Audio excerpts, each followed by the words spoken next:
Welcome back. You're watching Storyboard. GroupM India has released its annual this year, next year TYNY report this week, and as per the report, the overall ad revenue is expected to reach a 1,55,386 crore in 2024, with an incremental of 14,423 crore compared to 2023. What are some of the factors shaping this growth? How will the Indian ad market also see an upside from the spends leading to the general elections? And in what way is digital media, particularly retail and digital extensions of TV, expected to shape the business? Prashant Kumar CEO GroupM South Asia tells us more. PK, welcome to CNBC TV18 and great to meet you again for our annual chit chat around this year, next year. Yeah, same feeling here, and thanks for having me. So PK, advertising revenue in India is expected to grow at 10.2% at 155,386 crore this year. What are some of the factors driving this growth, PK?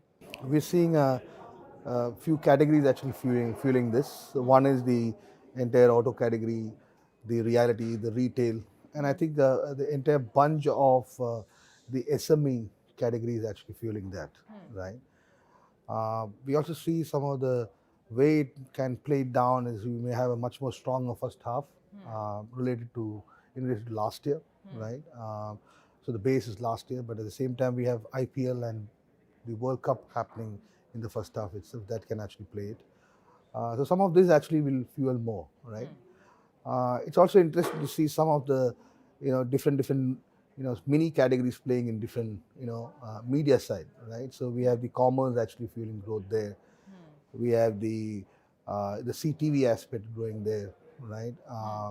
And this actually fuels growth there. And of course, the source coming from SME is also adding to the growth as such. Right?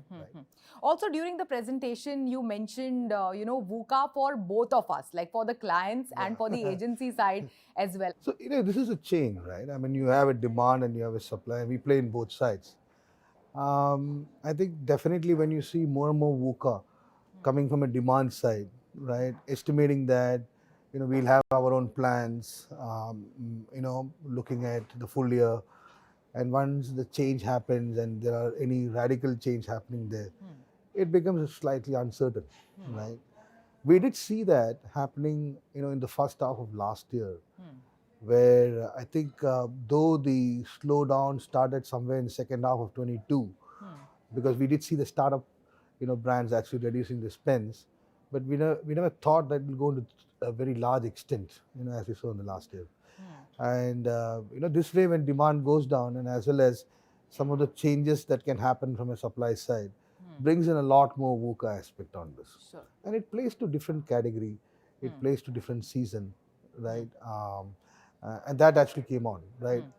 In fact, the second quarter of last year, we had a lot of IPL as an estimation, and we did see some of the brands missing on those, which are mainly startup brands. But we also saw a lot of brands coming onto IPL, if you look at overall, TV plus digital as such. But there were a bit of a challenge, from that context. That is again a kind of an uncertain aspect. And how it is going to play down during the course of the year. You mentioned about inflation. So we did have the inflation actually hitting on to some of the major spends from conventional clients. And that is again coming from global.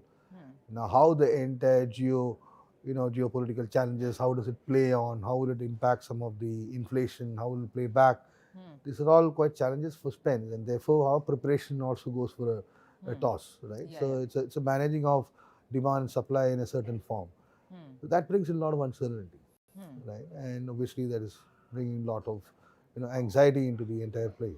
Also, election year, how do you see its impact on the media and advertising industry going forward? So we are estimating close to about 1 to 1.5% of the ADEX for election. So that's a good thing. That's another one which is fueling on to, how this 10.2 is becoming, right?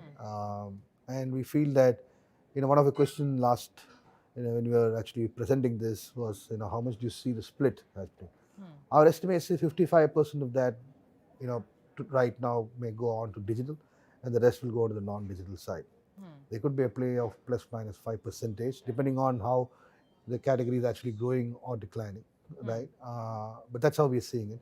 So that again plays in the first half, right? So that's a good fuel which you're seeing towards the growth, towards the fueling of the growth. So 10.2% is your estimate for 2024 for ad revenue.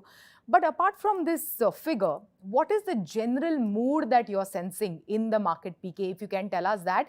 And basis that, how are you helping, some of your top clients formulate their media strategy stepping into the year? There is a bit of intelligently cautious, mood across marketers, right? Because they're looking at two halves differently, they're looking at seasons differently, they're looking at opportunities differently, right? We have two impact properties coming, neck to neck, or rather three, as you said, Olympics also. So you got IPL, you got World Cup, and you got Olympics, right? And followed then by the festive season. Festive season, and then you have election, in between that, right? So these are all coming together as such. I think categories will be prioritized where they want to be looking at from a big bang for the larger spend which they're doing. So while there is intelligently cautious aspect, as well as some of the opportunities coming in, the mood is reasonably okay, I would suggest. That's why the first half relatively slightly higher. But there are a few risks and challenges which is there. As I said about inflation, which is discussed about the geopolitical, those are again risks that we'll have to flow on with it, which we'll have to look at, right? So first half, let's see how the first half moves on. We're hoping that the first half actually captures a larger perspective of this, and therefore directionally, if it is giving that kind of growth which you're estimating, I would rather want to say that if we actually divide this into few other statistics, if I may, when I look at the 21 to 24 CAGR of ADEX growth, it is around 12%, right? And if I take the 2 years out, which is 2020, which had a decline, almost like 18% decline, and owing to the pandemic. Well, the pandemic, yeah. And you had a 21, which is a comeback over pandemic, which is like grew about 45%. If you keep these 2 years out and look at 2010 to 19, the CAGR is about 13%. So very similar kind of growth, 12 to 13% happening now, right? Which I think shows the fact that while the numbers have gone high, the pace of growth we are able to hold on to that, and that's also because the market is really expanded, right? I mean, you got SMEs playing a larger role. Of course, it is playing a larger role for the digital media, but it's also bringing in opportunities because brands are getting active, new birth of new brands are coming in, etc.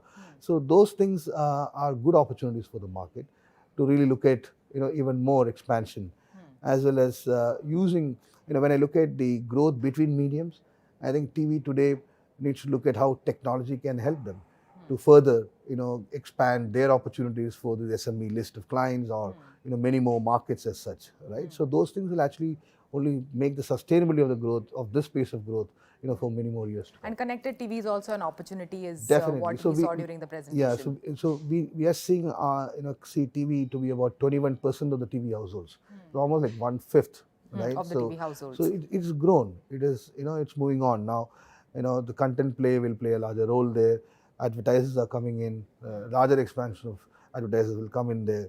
So all of this is also expanding the horizon for multi growth opportunities across media. Also, if you look at, this media agency business today, the top 3 media agencies in the country are under GroupM. We're very blessed and we're very fortunate in that. How do you look at that? And also, which one do you think has the most opportunity and headroom to grow in this year, given the dynamics and given the situation? I think, as I said, we're very blessed and very fortunate, and a lot of gratitude to our advertisers, our clients, and to our partners, right? Every single media partner. I think a lot of it has come through a lot of efforts from across everyone, right? I don't think it's a collective effort which has come out of it. Headroom for growth, why not all 3? Right? Headroom for growth is there across. I'm pushing you to pick your favorite child at the moment. It's a difficult one, I must confess, but I don't think, but the reality and the truth, if I may, is that I think everybody is very ambitious for growth, right? I think the strategies may differ, right? Different categories, playing on different markets, right?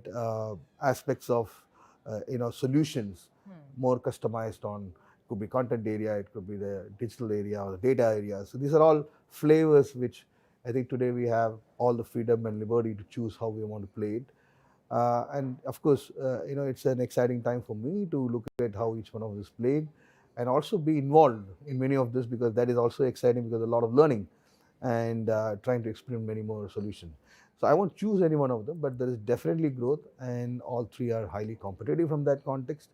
And I walk tall because of all the three, and I thank my three agencies. Sometimes it can become very competitive, but again, because of the fundamental values, we see this having fun with the same kind of situation. Great. Thank you so much. Thanks for this conversation, PK. Thank you, Shibani. As always, great pleasure. With that, it's a wrap on Storyboard this week. You can catch all of our content on Facebook, X, and YouTube. Thanks for watching. We will be back same time next week. See you soon.